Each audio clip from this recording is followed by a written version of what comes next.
abran su Biblia en la epístola de los Hebreos, en donde estamos estudiando. Hebreos capítulo 4, versículo 12 y 13 voy a explicar esta mañana. Versículo 12 y 13 también. Búsquenlo y demos lectura a todos una vez. ¿Lo tienen, cierto? Veamos, dice: porque la palabra de Dios es viva y importante que toda espada de dos filos y penetra a partir del alma y del espíritu, de las coyunturas y los tuétanos, y discierne los pensamientos y las intenciones del corazón. Y no hay cosa creada que no sea manifiesta en su presencia. Antes bien, todas las cosas están desnudas y abiertas a los ojos de aquel a quien tenemos que dar bueno. Señor, te doy gracias por tu palabra. Te ruego que en esta mañana, Padre, sea pertinente para nuestra vida, que tú nos ayudes a entenderla y también resolverla en nuestros corazones. Te pedimos por los que no están, Señor, por tu familia, por los que han llegado también, podamos todos en conjunto poder poner atención a este momento, Padre, a esta porción de tu palabra para poder también hacerla para nosotros y ponerla en práctica. En el nombre de Jesús. Amén. Bueno, Hebreos capítulo 4, ¿cierto? Versículo 12 y 13. Vamos a ver esta mañana. El tema de esta manera, nuestra reflexión tiene que ver con el poder de la palabra de Dios. El poder de la palabra de Dios. Habitualmente este versículo siempre lo sacamos fuera de contexto, en el sentido de que lo citamos a veces cuando aprendemos versículos y no está mal, pero está dentro de un contexto, ¿cierto? Porque la palabra de Dios es viva, eficaz y más cortante que toda espada de dos filos, que penetra, ¿cierto? Como dice el texto, a partir del alma y el espíritu, las coyunturas y los tuétanos y discierne los pensamientos y las inclinaciones del corazón. Sin embargo, quiero hacer algunas preguntas que tienen que ver con algo clave aquí, y nosotros que hemos seguido toda la línea de los versículos anteriores, estamos estudiando esta epístola versículo por versículo también, porción por porción. Al parecer tiene una extraña, ¿cierto? Sentido acá. Por eso la pregunta: ¿por qué esta inserción acerca de la palabra de Dios? ¿Cuál es la idea del autor? Si ustedes se dan cuenta, en el contexto anterior estudiamos el tema del reposo, lo que era la desobediencia del pueblo de Israel, porque ellos no entraron en este reposo. En el versículo capítulo 3 comienza, se habla de Cristo, debemos considerarlo como apóstol y sumo sacerdote, y de repente el autor, ¿cierto?, de golpe dice: porque la palabra de Dios es viva y eficaz, como que no tiene sentido con lo que viene hablando. Entonces la pregunta es: ¿cuál es la idea del autor de insertar esta porción ahí? ¿Cuál es la idea de llamarnos la atención acerca de que la palabra es viva y eficaz? ¿Cuál es la idea? Entonces, primero, quizás entender un poco algunas cosas del contexto, ¿cierto?, del recuento de que hemos venido hablando, y encontramos algunas pistas que nos pueden ayudar a entender esta inserción, que es como un poco extraña, pero que en realidad no lo es si entendemos bien lo que el autor quiere decir. Primero, ¿cierto?, Dios habló antes a través de sus profetas, pero al presente lo hace a través del Hijo. El versículo 2 del capítulo 2 dice: por tanto es necesario atender, ¿cierto?, el mensaje que se nos ha comunicado. El versículo 3 dice: no hay escapatoria si descuidamos también el mensaje. El versículo 7 dice: por lo cual, si oímos su voz, no endurezcamos nuestros corazones. Todo tiene que ver con lo que Dios ha dicho. ¿Se dan cuenta? Por lo que Dios ha dicho a través de sus profetas, a través del Hijo, y nuevamente, ¿cierto?, saca a relucir el ejemplo del Antiguo Testamento. En el 4.2 el texto dice, ¿cierto?, 15, dice: bueno, si oímos su voz, no endurezcamos nuestros corazones. En el 4.2 dice: ellos fueron evangelizados, pero no acataron la voz. de Dios. El versículo 3 y 7 repite lo mismo y dice: al igual que ellos, nosotros también fuimos evangelizados, escuchamos la buena nueva, dice el texto, el término tiene que ver con el término evangelizar, y si oímos hoy su voz, también se repite: no endurezcamos nuestros corazones. Todo tiene que ver con que Dios ha dicho algo, ¿cierto? Ahora, los versículos 12 al 13, y aquí quizás una pequeña conclusión que voy a leer aquí, ustedes pueden seguir. Los versículos 12 y 13 entonces son como un epílogo, una conclusión a toda esta primera parte, un epílogo parenético que tiene que ver con exhortación, ¿cierto? Preparatorio antes de entrar en uno de los tópicos principales de la epístola, que son los versículos 14 en adelante. Fíjense que en el versículo 14 se nos habla de Cristo como ¿quién? Como gran sumo sacerdote. Entonces esta parada, digámoslo así, es en cierta manera como un trampolín para entrar en el tema principal de los capítulos siguientes, en donde el autor presenta a Cristo como el sumo sacerdote o como el gran sumo sacerdote. Por eso que, como venía diciendo, Jesús hizo su divinidad como sumo sacerdote. El autor empezó exaltando la palabra del Señor y quiere que sus lectores consideren la relevancia de ella en sus vidas. Por eso que el autor hace un alto y va a decir: he hablado de todo esto, Dios nos ha hablado, Él ha hablado a través de sus profetas, ha hablado a través del Hijo. Tenemos un mal ejemplo: los padres escucharon su voz, pero no acataron su voz. Por favor, tengan en cuenta la palabra de Dios. Otra frase que también escribí que tiene que ver con la idea es lo siguiente. Resumido, ¿cierto? En cierta manera, dice el autor, de otra manera, si lo podemos decir, dice: mientras vamos hacia aquel reposo, ¿cierto? Cristo, esperando que nadie quede atrás, esa es la idea, debemos hacer un alto y considerar lo que muchos ignoraron y aún rechazaron. Esto es la palabra de Dios. Por ello se repite varias veces la frase: si oyeres hoy su voz, no endurezcáis nuestros corazones. Esto sigue vigente para nosotros, por lo tanto, esa es más o menos la idea que el autor quiere decirnos con esta introducción un poco, no digo abrupta, pero sí un poco extraña, que tiene sentido como digamos, una introducción al tema principal que el autor después va a hablar y va a introducir de a poco, que es Cristo como sumo sacerdote. ¿Ya? Ahora, pasando a otras características, ¿cierto?, de la palabra del Señor. El tema, como dije yo, tiene que ver con el poder de la palabra del Señor. Y yo voy a mencionar quizás algunas cosas que tienen que ver con la palabra del Señor. Al presente hay varios libros famosos o religiosos, no sé si ustedes conocen alguno, pero voy a mencionar 5 libros que pretenden tener autoridad y evidentemente no lo son. El libro religioso de los hindúes se llama Vedas, Brahmanes, Upanishad, un nombre un poco extraño. Es el libro religioso de los hindúes, pero está lleno de politeísmo, sacrificios humanos y un sistema de castas al que uno tiene que llegar y superarse. Está el libro de los persas, ¿cierto?, el Avesta, que tiene 21 libros, es una especie de mala copia de la escritura. También están los 5 clásicos de Confucio. Más que un libro religioso, es un ideario filosófico político que pone un plan para mejorar al hombre. Evidentemente sabemos que eso es imposible si no es por la palabra del Señor. Está los escritos de Buda, ¿cierto?, el Tripitaka, así se llama, donde se presenta un plan de salvación por el esfuerzo del hombre. El hombre se salva a sí mismo. Esa es la idea, a través del nirvana. Han escuchado ese término bien extraño. El Corán, ¿cierto?, pretende ser la revelación de Mahoma entregada por el ángel Gabriel. Tiene una innegable influencia del judaísmo, ¿cierto?, y del cristianismo. Sin embargo, está lleno de contradicciones.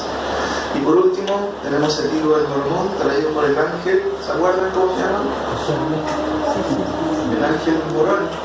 Entregó a José Smith, ¿cierto?, en tablas de cobre, y supuestamente era un libro para las Américas. Pero igual que el Corán está lleno de contradicciones. Cada uno de estos libros, creo, tiene la pretensión de ser revelación divina, pero no lo son. Algunos dichos de la palabra del Señor que nosotros nos deben llamar la atención. Jerónimo, ¿cierto?, fue el traductor de la Vulgata Latina, escribió: ignorar las Escrituras es ignorar al mismo Cristo. Isaac Newton, ¿cierto?, que lo conoce, fue un gran físico matemático, dijo: hay más señales de autenticidad de la Biblia que de la historia profana alguna. Nadie podría decir que Isaac Newton era un aprendiz, ¿cierto?, un gran filósofo. George Washington fue uno de los presidentes de los Estados Unidos, si no me equivoco, fue, no sé si el primero o uno de los primeros. Él dijo: es imposible gobernar rectamente al mundo sin Dios y la Biblia. Un escritor británico llamado Alfred Tennyson escribió o dijo: la lectura de la Biblia es educación por sí sola. Y me viene a la mente lo que escribió Gabriela Mistral, que no me acuerdo muy bien lo que dijo. ¿Se acuerdan que ella habló muy bien de la palabra del Señor también? Y por último, Victoria, la reina británica, dijo lo siguiente: este libro es el secreto de la supremacía británica. Imagínense, personas que no son creyentes, cómo tenían en alto la palabra del Señor por sobre todos estos libros que pretenden ser la palabra del Señor. Ahora, mis queridos hermanos, en este versículo que vamos a ver esta mañana, a lo menos yo quiero ver tres características de la Escritura claramente que se ven en el versículo 12. Y el versículo 13 quizás es una repetición. El poder de la palabra, ¿cierto?, de Dios. Lo primero que vemos es que la palabra de Dios es viva, ¿cierto? ¿Cuál es la idea del autor?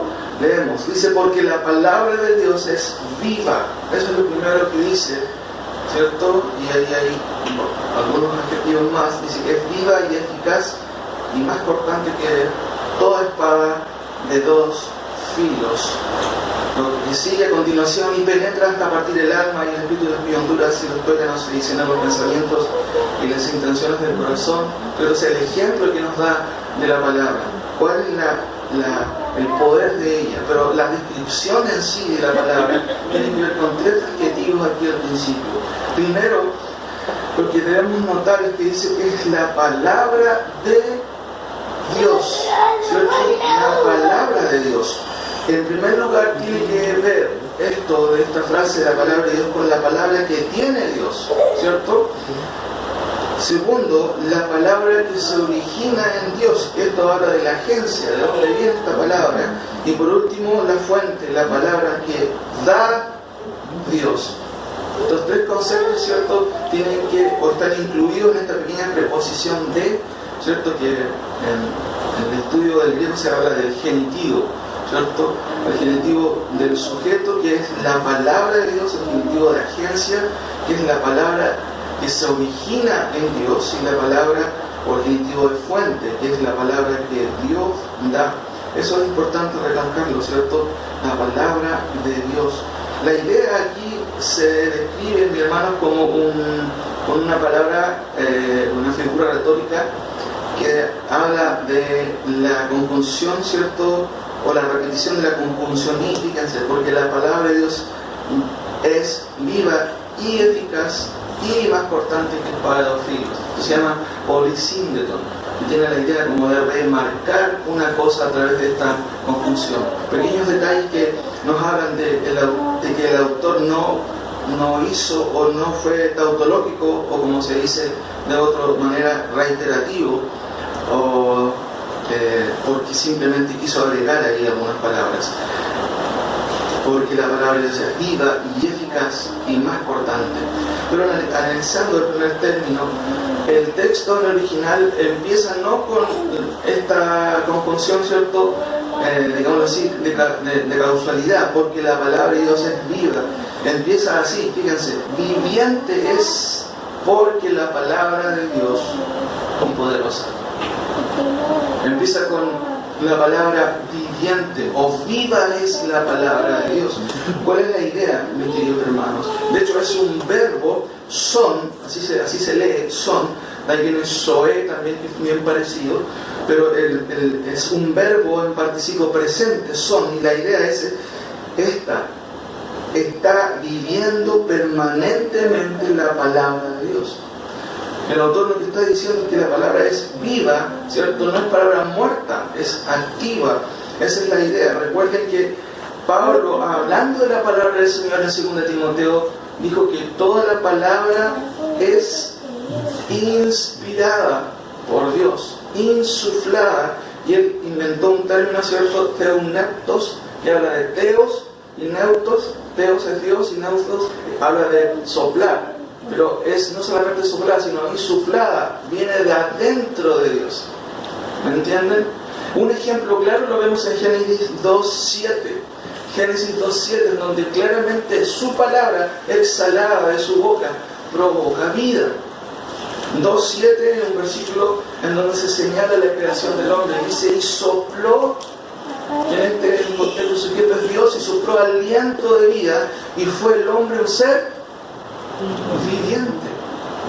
Claramente vemos ahí un ejemplo claro que evidentemente tiene relación con lo mismo que dice Pablo cuando él dice que toda la Escritura, no dice la mitad, no dice un cuarto, dice toda la Escritura es inspirada por Dios, por lo tanto es viva. ¿Quién es vida? Nosotros muchas veces leemos la Escritura y al parecer lo tomamos como un simple libro, pero no es como un simple libro, mis queridos hermanos. Es la palabra de Dios que está viva. Fíjense, hay otro ejemplo notable en Ezequiel 37. Vamos a ir por un momento. Ezequiel 37 es donde se menciona justamente esta característica que el autor de Hebreos quiere comunicarnos. Ezequiel 37. La condición de Israel es una condición, ¿cierto?, igual a la que nosotros estábamos antes de conocer a Cristo. Dice el texto ahí en el capítulo 37, la mano de Jehová vino sobre mí y me llevó en el espíritu de Jehová y me puso en medio de un valle que estaba lleno de huesos. ¿Y cómo estaban esos huesos? Muertos, ¿cierto? Llenos de huesos. Y me hizo pasar cerca de ellos por todo en derredor. Y aquí que eran muchísimos sobre la faz del campo. Y por cierto, secos en gran manera. Secos en gran manera. Y me dijo, hijo de hombre, ¿qué crees tú? Como que Dios conversa con Isaías, dice, ¿vivirán estos huesos? Y dije, Señor Jehová, tú lo sabes. Lo más probable Isaías por dentro dice que van a vivir estos huesos porque son huesos secos. Pero el autor, ¿cierto?, nos revela aquí, el profeta, que responde, Señor, tú lo sabes, entendiendo que él sabía quién era Dios. Me dijo entonces, y aquí está lo interesante, profetiza sobre estos huesos y diles, huesos secos, oíd qué cosa. Palabra de Jehová. Palabra de Jehová. ¿Y qué sucede, mis queridos hermanos? El 5 dice, así ha dicho Jehová el Señor a estos huesos, he aquí yo hago entrar espíritu en vosotros y viviréis, y pondré tendones sobre vosotros y haré subir entre vosotros carne y os cubriré de piel y os pondré en vosotros espíritu y viviréis y sabréis que yo soy Jehová. 7. Profeticé pues como me fue mandado y hubo un ruido mientras yo profetizaba y he aquí un temblor y los huesos se juntaron cada hueso con su hueso y miré y he aquí tendones sobre ellos y la carne subió y la piel cubrió por encima de ellos, pero no había en ellos espíritu. Y me dijo, profetiza al espíritu, profetiza, hijo de hombre, y di al espíritu, así ha dicho Jehová el Señor, espíritu, ven de los cuatro vientos y sopla sobre estos muertos. ¿Y qué pasa? Y vivirán. Usted está hablando, mis queridos hermanos, en relación a la nación de Israel, que estaba muerta en cierto sentido, ya no existía.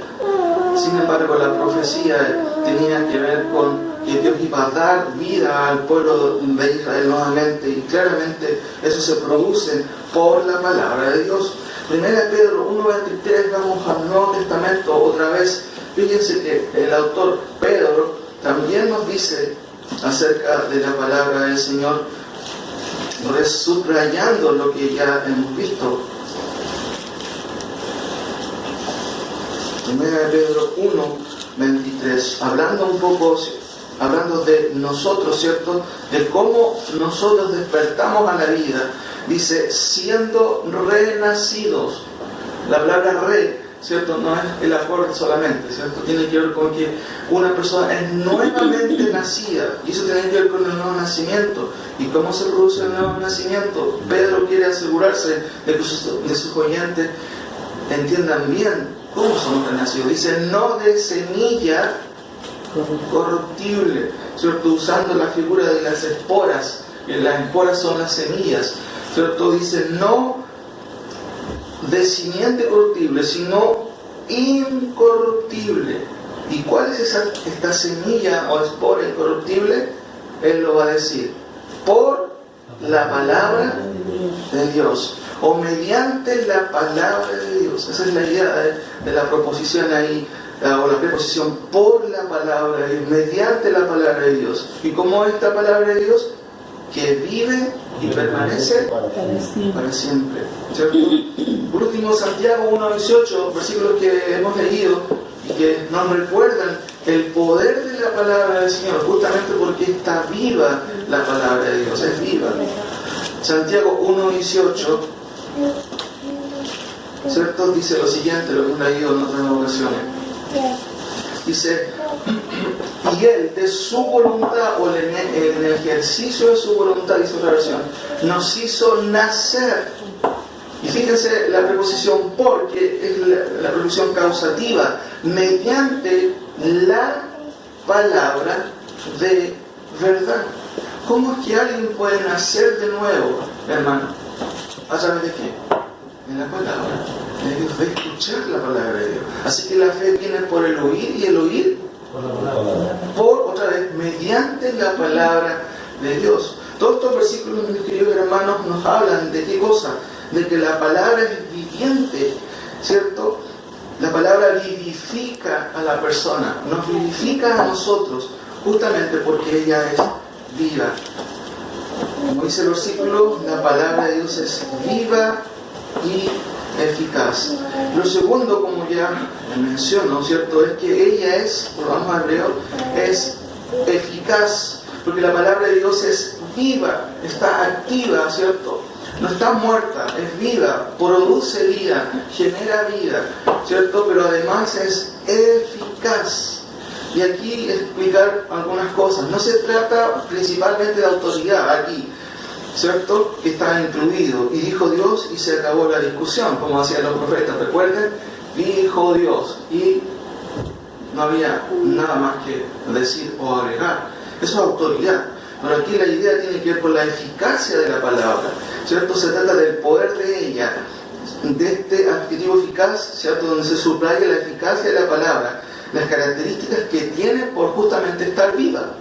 Si está viva la palabra, evidentemente va a ser eficaz. El autor usa un término interesante aquí, la palabra energés. ¿A quién le parece esa palabra?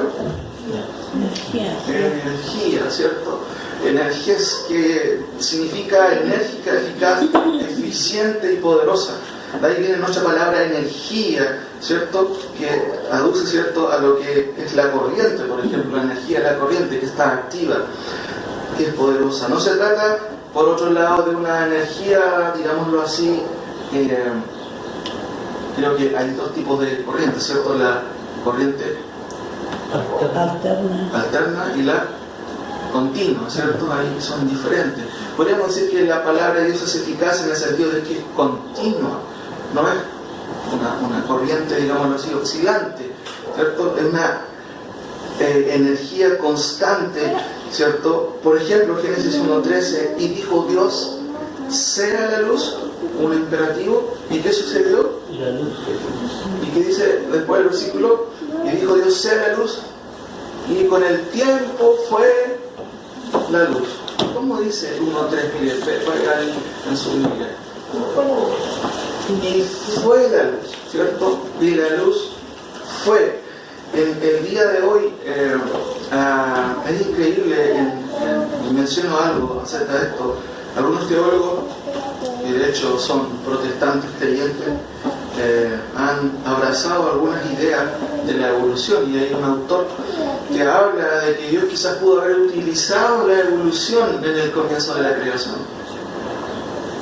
Son perspectivas nuevas que aparecen a veces en Estados Unidos y vienen de rebote a Latinoamérica, como tienen renombre estos autores, a veces son muy escuchados en general por muchos y arrojan un poco de duda acerca de las palabras del Señor. Dice este autor que es probable, y leo aquí una cita de él: a pesar de que sostengo la importancia de la creencia en una interpretación literal de Adán y Eva, he demostrado que también hay varias formas de hacer que esto se mantenga firme y todavía creer que Dios ha usado una evolución geológica evolutiva. Ustedes saben qué es la evolución, ¿cierto? Que tiene que ver con, por un lado, que la creación no se fue dando de facto o de un hecho real, constante, ¿cierto?, al instante, sino que es progresivo con el tiempo. Y más incluye la evolución, ¿cierto?, la evolución de las especies, que es una situación que evidentemente no tiene sostén ni en la ciencia, ni por supuesto mucho menos en la Escritura. La palabra de Dios, cuando dijo "y Dios sea la luz", mis queridos hermanos, quiere decir que fue la luz. No hay idea aquí para una creación progresiva o evolutiva. La idea en el Génesis comunica que Dios dijo y la creación fue. ¿Por qué? Porque la palabra de Dios es eficaz, ¿cierto? Dios llama a las cosas que no son y son. Es muy interesante el examen de este versículo ahí en el original.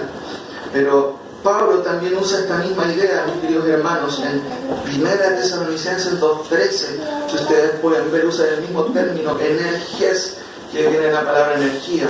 La palabra de Dios, por lo tanto, es viva y eficaz. El autor quiere recordarles, recuerden, a los oyentes, ¿cierto?, a sus destinatarios, que no deben de considerar, ¿cierto?, en menor importancia de la Escritura. Y él va a hablarnos aquí de las características del poder de la palabra. 1 Tesalonicenses 2:13 dice: por lo cual también nosotros, sin cesar, damos gracias a Dios de que cuando recibisteis la palabra de Dios, que viene de Dios, ¿cierto?, la oísteis de nosotros como instrumentos. La recibisteis no como palabra de hombres, sino, según es verdad, la palabra de Dios. Y fíjense aquí, la cual actúa, y es la misma palabra que encontramos aquí en Hebreos, energés. Es una palabra, por lo tanto, viva, que produce efecto, ¿cierto? Es operativa, y fíjense, que actúa ¿en quién? En vosotros, los creyentes, y por supuesto también ha actuado y sigue actuando en quienes no lo son. Por eso es que Dios trae la vida a los creyentes, a las personas que serán salvos. Una cita del pastor Pelufo dice: a veces nos desanimamos porque olvidamos lo que aprendimos. ¿Sí o no? Pucha, estuvo bueno el sermón, pero se me olvidó. Y él dice: no se preocupe, Dios actúa cuando usted lee su palabra. Dios escucha la palabra, o cuando usted escucha la palabra, Él actúa y aconseja. Lea la Escritura, ¿cierto? Escuche sermones bíblicos. Y es así. Muchas veces nosotros nos olvidamos de la palabra. Yo, que estoy en un proceso de examinación, prontamente estoy leyendo una declaración bien larga y a veces digo: chuta, me acordaré de todo. Y no es así, no me acuerdo de todo. Pero al leer su palabra, ¿cierto?, el Señor nos promete que encontramos, ¿cierto?, a través de el Espíritu Santo la comprensión de su palabra. Así que yo también me sumo a lo que dice el pastor Pelufo cuando nos desanimamos, hermanos. Leamos la palabra del Señor, escuchemos sermones bíblicos. El Señor nos habla a través de su palabra. Fíjense ya lo que he dicho, la palabra actúa, dijo Pablo. ¿Saben qué interesante? Que Pablo no pudo estar con los tesalonicenses. Tuvo que estar un tiempo y después retirarse, ¿cierto?, por la persecución también que él estaba sufriendo. Y él no dijo: chuta, van a quedar sin el apóstol, esta iglesia se va a venir abajo. ¿En quién estaba sostenida la iglesia? En la palabra del Señor. Pablo era un instrumento, pero ellos no quedaron solos, quedaron con la palabra que actuaba y actuó en ellos, igual que actúa en el día de hoy. Mis queridos hermanos, podemos tener muchas cosas aquí en el culto, pero lo relevante siempre va a ser ¿qué cosa? La palabra del Señor, porque ella es la que actúa, ella es la que va generando, hablando a los corazones, cambiando la vida. No necesitamos más que la Escritura. Lo demás es secundario siempre. El evangelismo, ¿qué necesitamos? Necesitamos hacer métodos, cosas grandes programas, no. ¿Qué necesitamos? Simplemente el Evangelio. El Evangelio por sí solo es relevante. Y lamentablemente, como hemos visto en la historia, ¿cierto?, de las doctrinas en Latinoamérica, y se han escrito libros, hemos adoptado un montón de metodologías que simplemente han distorsionado la verdad del Evangelio. Simplemente predicar la palabra de Dios, un culto, un sermón, una clase de iglesia no es más avivada porque se cantan más coros, ¿cierto? O porque está lleno de alabanzas y todo ese tipo de cosas que no son malas, por supuesto, son parte del culto. Pero muchas veces se nos dice, esta iglesia es viva, esta iglesia es muerta. ¿Por qué? Porque no se canta mucho. ¿Y qué es lo que da vida a un culto? ¿Qué es lo que da vida, en este caso, a una clase para comunicar a un sermón? Es su palabra, simplemente. Es su palabra. Dice el pastor Rulfo también, todas nuestras técnicas, ¿cierto?, hablando de evangelismo, hablando de cómo hacer más hermoso el culto, dice, son cuchillos de plástico frente a la espada poderosa de Dios. Y justamente eso es así. Cada vez que nosotros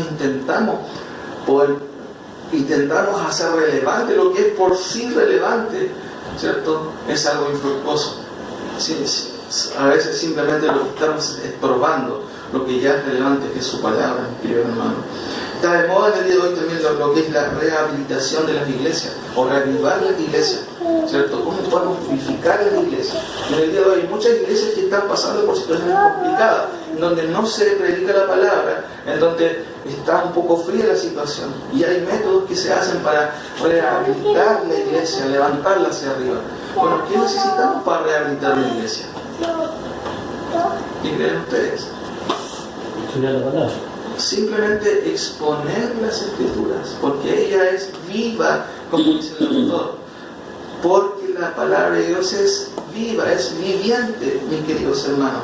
Vamos a Salmo 119 para ver algunos versículos de cómo los salmistas, ¿cierto?, David también entre ellos, habla de cómo la palabra de Dios por sí sola, ¿cierto?, es viva y eficaz. Salmo 119 está completamente dedicado a exaltar las Escrituras. Cada sección empieza con la letra hebrea del alfabeto hebreo, valga la redundancia, Aleph, Bet, Gimel y todas las demás letras del alfabeto. Si usted lo ha leído en alguna ocasión, le aconsejo léalo, es un excelente capítulo que nos habla de la superioridad de la Escritura, de cómo Dios exalta su palabra. Salmo 119:9 dice, ¿con quién guiará el joven su camino?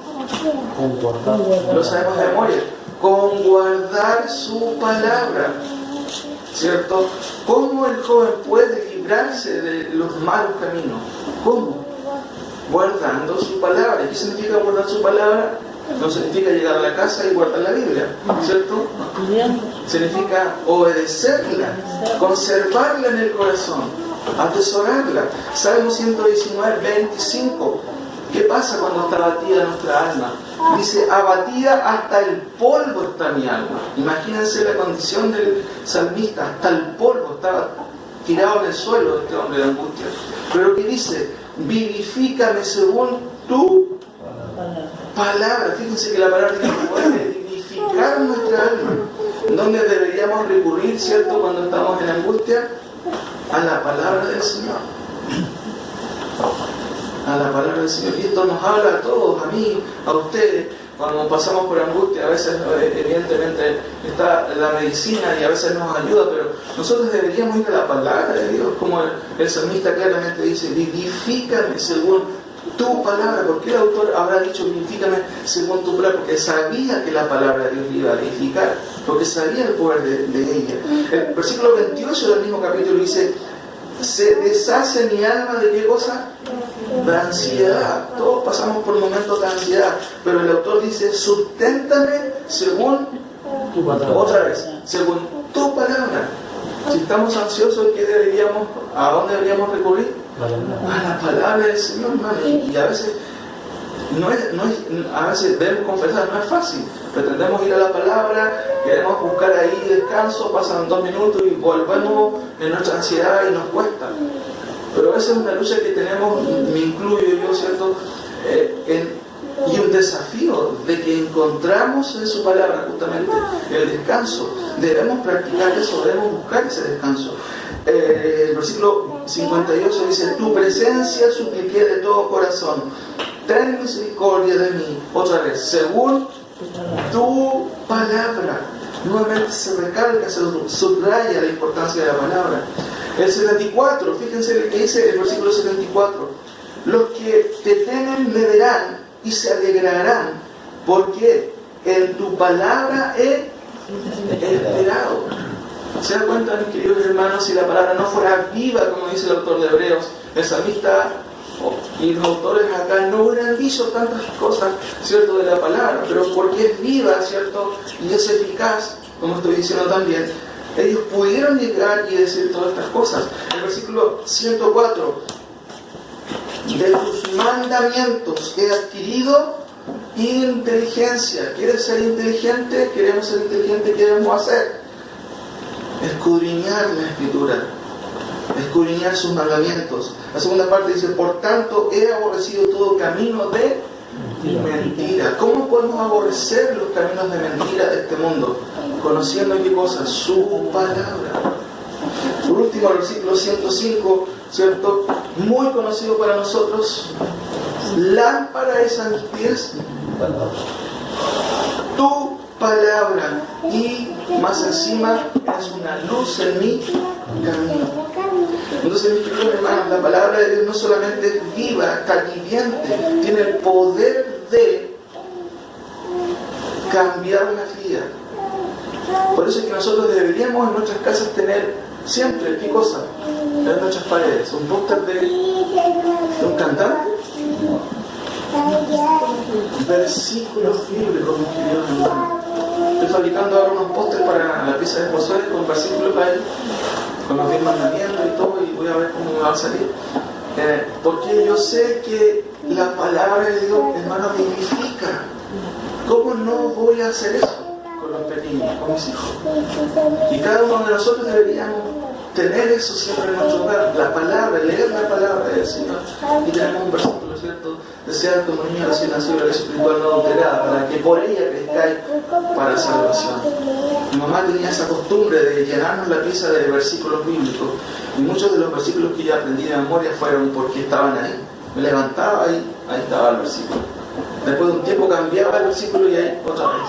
Pero hermanos, eso es lo que debemos hacer, porque la palabra es viva, produce eficacia. Si ustedes me preguntan cuándo yo me convertí, yo nací en un lugar cristiano, escuchando sermones desde pequeño, como la pequeña, ¿cierto? Ahí, toda la vida escuchando sermones. A los 15, 18 hice la oración del pecador como 3, 4, 5 veces, ¿cierto? Buscando ahí una seguridad en algo. Después comprendí de verdad qué es la conversión. Pero les aseguro que todas esas cosas que vi en mi pieza, o esos versículos que estaban ahí, hablaron a mi vida, que fueron ahí, ¿cierto?, dándole a mi corazón duro, depravado, hasta que un día el Señor hizo su obra. ¿A través de qué? De su palabra. Nada más que su palabra. Ahora, dos cosas hemos visto, ¿cierto? La palabra de Dios es viva y es eficaz, pero también la palabra de Dios es más cortante, dice, y la palabra que quise utilizar es incisiva, que penetra hasta lo más profundo de nuestro ser, y más cortante que toda espada de 2 filos, dice el texto, y más cortante que espada de 2 filos. En el contexto en donde el autor escribe, en ese tiempo, en el primer siglo, eran muy conocidas las espadas. Los romanos usaban 3 clases de espada. Yo quiero mencionar 2. Estaba la espata, de donde viene la palabra espada, y la gladius. Hay una diferencia en estas 2. La espata era una espada larga que se usaba, ¿cierto?, que era para el combate, aproximadamente casi de un metro, quizás un poquito menos. Se utilizaba, el imperio lo usó a finales del primer siglo, y después, bueno, usaron también lanzas grandes, como ustedes ven en películas. Pero también estaba la espada gladius, que era una espada corta, gladius, de 2 filos, ¿cierto?, y con una punta a lo menos así de 5 centímetros, que se usaban en la lucha de cuerpo a cuerpo. y era muy efectiva porque bastaba con que uno penetrara simplemente un poquito y la persona, en este caso la otra persona, moría, porque tenía por otro lado dos filos, tal cual también lo ilustra la palabra acá en hebreo, o sea, todo lo que estamos viendo. Pero el término que se usa en la Escritura cuando dice porque la palabra de Dios es viva y eficaz y más cortante que toda espada de filos, nos va a decir que esta espada que menciona el autor, machaira en griego, ¿cierto? Una espada cortita, ¿cierto? Por filos por ambos lados, era más cortante incluso que estas espadas que usaban los romanos. Y el autor usa esta metáfora para describirnos justamente cuál poderosa es la Escritura, cuál poderosa es la palabra de Dios. Y nos va a dar un ejemplo, mis queridos hermanos, acerca de cuán poderosa es. Dice, y más cortante, literal, dice, y más, bueno, habla de dos bocas o de dos filos, y más cortante que toda espada de dos bocas o de dos filos, esa es la idea. Y penetra hasta partir el alma y el espíritu, las coyunturas y los tuétanos, y discierne los pensamientos del corazón y las intenciones del corazón. Ahora, la palabra o el término espada se relaciona mucho en la Escritura, se habla mucho de ella. A veces la palabra tiene el sentido de juicio. Fíjense que en Romanos se habla de que no en vano, hablando de la autoridad, ¿cierto?, lleva la espada. Por eso que debemos temer también a la justicia civil, que en este caso en muchos países ya se ha derogado lo que se sugiere con ello, que es, ¿cierto?, el juicio, en este caso la condenación por pena de muerte. Pero en ese tiempo ya se usaba y Pablo de otra manera no lo niega, dice, teme, ¿cierto?, porque no en vano lleva la espada. En este caso habla de juicio. En Isaías 49, Isaías dice, y puso mi boca como espada aguda, porque Isaías estaba hablando al pueblo, ¿cierto?, estaba exhortando al pueblo. Dice, y puso mi boca como espada aguda, me cubrió por la sombra de su mano y me puso por saeta bruñida. ¿Saben qué es una saeta? Una flecha. Es una flecha. Saeta bruñida, ¿cierto? Me guardó en su aljaba. O sea, Dios utilizó a la profeta Isaías también como una saeta y como una espada filosa para hablarte al pueblo evidente, pueblo rebelde de Israel. Isaías 51:11 dice, así será mi palabra que sale de mi boca, no volverá a mí vacía, estas son palabras de Jehová, sino que hará lo que yo quiero y será prosperada en aquello para que la envíe. Esto habla de qué cosa, de la eficacia de la palabra. Juan 12:48 dice, el que me rechaza y no recibe mis palabras, tiene que le juzgue la palabra que él ha hablado. Ella le juzgará en el día postrero. Efesios 6:17 dice, y tomad el yelmo de la salvación y la espada del Espíritu, y él lo explica, que es la palabra de Dios. Apocalipsis, si usted me acompaña a Apocalipsis, hay varios versículos que hablan de la espada, ¿cierto? Versículo 16 del capítulo 1 dice, tenía en su diestra 7 estrellas, dice Juan, de su boca salía una espada, miren, aguda y de 2 filos, y su rostro era como el sol cuando resplandece en su fuerza. Fíjense lo que se recalca de Cristo, porque es Cristo el que está viendo en la visión Juan. De su boca salía una espada aguda de 2 filos, ¿cierto? En el capítulo 2 de Apocalipsis 12 también dice el autor Juan, y escribe al ángel de la iglesia en Pérgamo, el que tiene la espada aguda de 2 filos, dice esto. ¿Quién dice eso?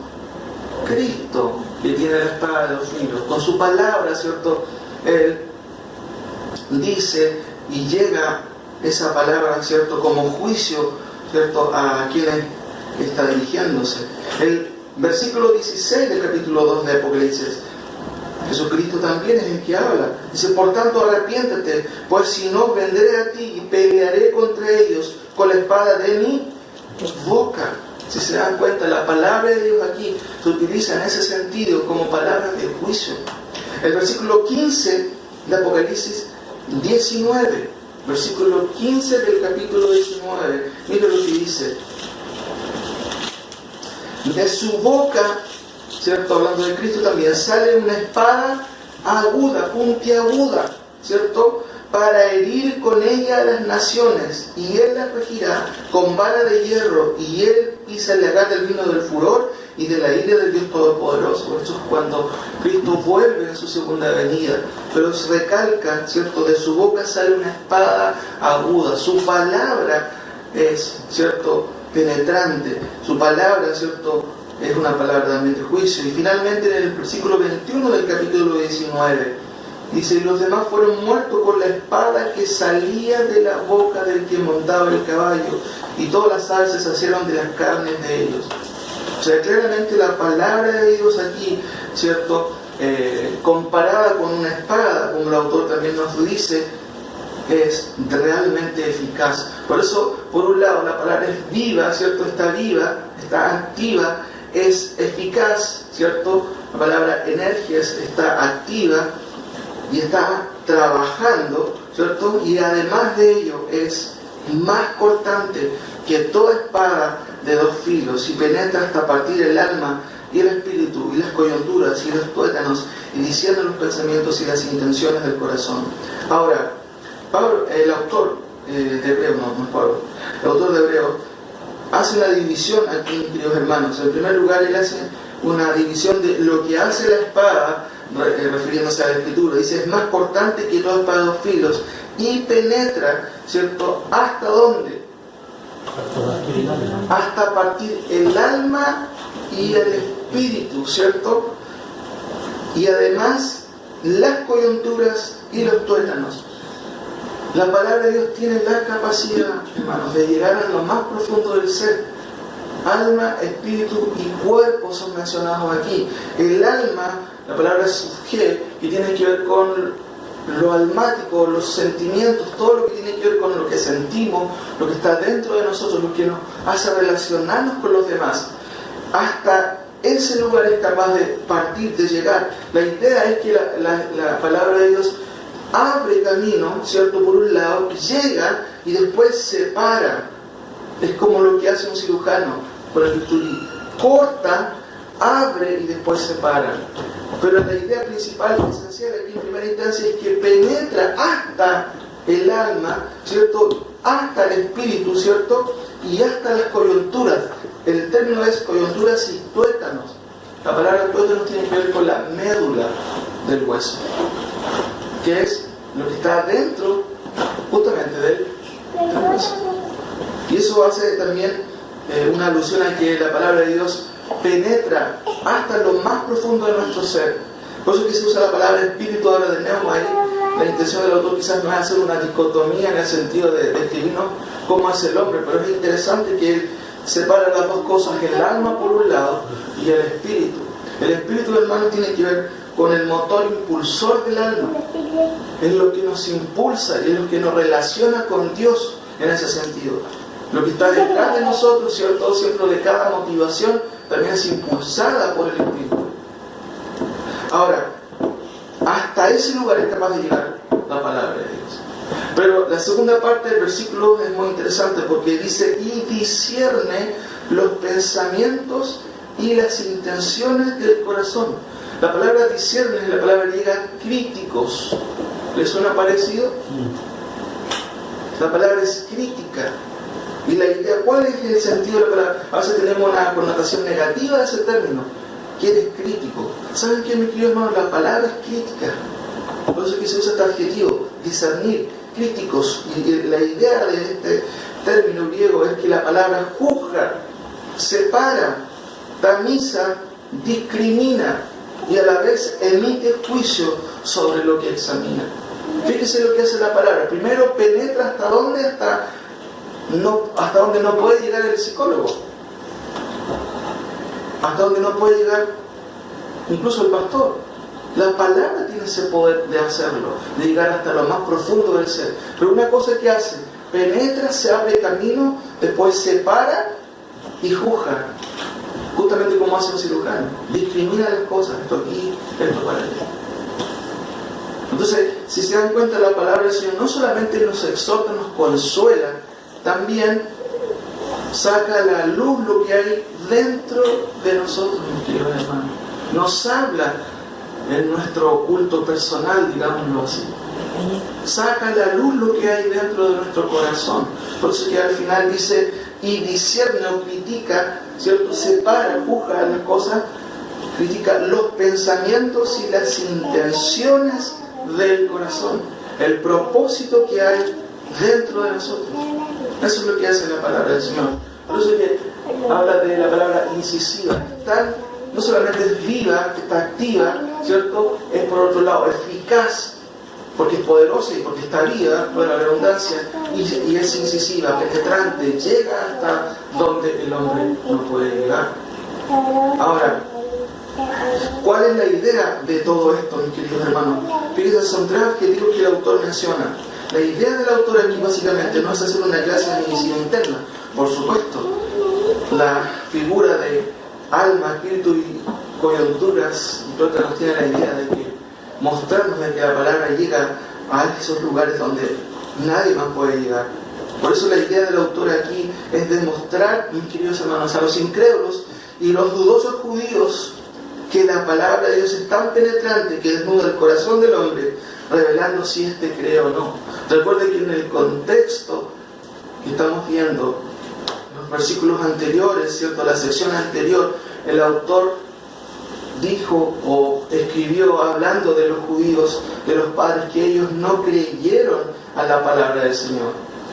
Por eso que el llamado ha sido: hoy oyereis su voz, no endurezcáis vuestros corazones. Y él lo va a explicar, porque va a decir: ¿y a quién les juró que no entrarían en su reposo, sino a aquellos que desobedecieron? Y vemos que no pudieron entrar, fíjense, a causa de la incredulidad. Esencialmente la incredulidad a su palabra, mis queridos hermanos. Por eso, como dicho de otro modo, la palabra de Dios no solo, como dije, conforta, ilumina y hace crecer, sino que también revela lo escondido. Revela lo que nosotros no decimos, hermano. Revela, saca a relucir lo que está dentro de nosotros, trayendo con ello un juicio a quien finalmente no acata la palabra del Señor. Por eso que el autor lo que está haciendo es una especie como de trampolín antes de ir al tema principal, que tiene que ver con el sumo sacerdocio de Cristo o el sacerdocio de Cristo. Quiere dejar claro, antes de seguir a este reposo, quiere que los creyentes ahí y nosotros también consideremos de manera seria la Escritura. El versículo 13, mis queridos hermanos, dice lo siguiente como conclusión. Y aquí es muy interesante, el autor está hablando de la palabra del Señor en el versículo 12, pero cambia de enfoque en el versículo 13 y va a hablar de Él, hablando de Dios. Y no hace una diferencia, porque Dios, ¿cierto? La palabra de Dios es lo mismo que, en este caso, Dios hablando. Por eso dice: y no hay cosa creada que no sea manifiesta en su presencia. ¿En la presencia de quién? En la presencia de Dios. Está hablando de la palabra, pero también la palabra de Dios, o Dios justamente es el que emite esa palabra. Por eso es lo mismo. Y no hay cosa creada que no sea manifiesta en su presencia. Antes bien, todas las cosas están desnudas y abiertas a los ojos de aquel a quien tenemos que dar cuenta. Si hacemos un recuento, mis queridos hermanos, los judíos a quienes se dirige el autor estaban dudando, obviamente, ¿de qué? De la palabra del Señor. Por eso el autor empieza diciendo: Dios, habiendo hablado a través de muchas maneras, en Hechos 8 días, nos ha hablado por el Hijo. Y viene a recorrer después el camino. Nuestros padres oyeron, ¿cierto? Vieron los milagros, pero aún así ellos no creyeron. ¿Ustedes qué van a hacer? ¿Van a obedecer la palabra? ¿O van a ignorar la palabra? Entonces, mis queridos hermanos, los judíos a quienes se dirige el autor estaban dudando aquí en el contexto de la superioridad de Cristo, pero además estaban dudando de la palabra del Señor. Por eso que el autor después más adelante va a ser un poco más fuerte. La exhortación del autor de Hebreos es progresiva, en el sentido de que cada vez es más fuerte. Por eso, mis queridos hermanos, la causa de esto es que muchos de ellos simplemente no eran creyentes, por eso no creían en la palabra del Señor. Fíjense que el 2.1 dice: es necesario que atendamos con más diligencia al mensaje que hemos oído. Y eso tiene que ver con la palabra del Señor. En el 2.3, como comencé diciendo, no hay escapatoria si descuidamos ¿qué cosa? El mensaje de Dios. En el 3.1 debemos entonces considerar lo que la palabra dice de Cristo. La palabra de Cristo dice que es el apóstol y sumo sacerdote. 3.7, si oímos hoy su voz, no debemos endurecer nuestros corazones como nuestros padres lo hicieron. En el 4.1, ¿cierto? Lo que vimos la vez pasada, dice el autor, temamos, no haya o no vaya a haber alguno de nosotros que no va a entrar en el reposo. Temamos, es algo serio estar en el reposo, en este caso, estar en Cristo. Y finalmente, en el 4.11 dice, procuremos entrar en este reposo. Y en el versículo 13, como conclusión, nos habla de que tendremos que dar cuenta por la palabra de Dios que se nos ha predicado, se nos ha exhortado y se nos ha dicho una y otra vez. El mensaje resumido, mis queridos hermanos, a lo mejor tiene que ver también con lo que el salmista decía. En el Salmo 119, 103, no lo busquen, decía, cuán dulces son a mi paladar tus palabras, más que la miel a mi boca. Hermano, yo no sé si usted puede decir eso, podemos decir eso. Podemos decir junto con el salmista, cuán dulces son a mi paladar tus palabras. En la vida cristiana uno va progresando sin duda, pero cada vez más que nos acercamos al Señor, debiéramos decir como el salmista, cuán dulces son a mi paladar tus palabras. Los incrédulos israelitas, ¿cierto?, no podían decir eso, por eso que ellos olvidaron la palabra del Señor. Por eso desobedecieron y fueron incrédulos, porque no tenía sentido la palabra de Dios para ellos. Por eso, mis queridos hermanos, si nosotros amamos la palabra del Señor, vamos a someternos a ella, vamos a darle la importancia de vida. Si alguien dice ser creyente y no ama su palabra, no disfruta el escudriñar su palabra, el autor quiere asegurarse de que esta persona entienda a lo mejor que quizás no es un creyente. Hermanos, en el día de hoy muchas personas profesan ser convertidos al Señor, creyentes, pero no aman su palabra, no se gozan en la palabra, y eso no es una buena señal. Por eso es que el autor quiere advertirnos a nosotros. Por eso él va a decir y saca a relucir este pasaje que al parecer estuviera como aquí un poco desencajado en el contexto. No, mi querido hermano, él está capitulando todo lo que ya ha dicho acerca del primer capítulo, porque la palabra de Dios es viva y eficaz y más cortante que toda espada de dos filos. Por lo tanto, nosotros debemos someternos a ella. Podemos escaparnos de nosotros mismos, podemos ponernos caretas, pero frente a la palabra de Dios no podemos, porque ella llega a lo más profundo de nuestro ser, ¿cierto? Y discrimina, discierne los pensamientos y las intenciones de nuestro corazón. Más encima, el autor nos recuerda que no hay nada creado que no sea manifiesto en su presencia. Por el contrario, vamos a tener que dar cuentas al Señor. Hermanos, si nosotros, y lo que hemos estado esta mañana escuchando su palabra, estamos seguros, y realmente somos creyentes, vamos a amar su palabra. Pero si nosotros no nos importa la palabra, no queremos, no tenemos interés en su palabra, debemos examinarnos a nosotros mismos, como dice Pablo, y preguntarnos, ¿somos creyentes de verdad? Porque un creyente va a amar la palabra del Señor, va a querer conocer su palabra. Repito como decía el salmista, cuán dulces son a mi paladar tus palabras,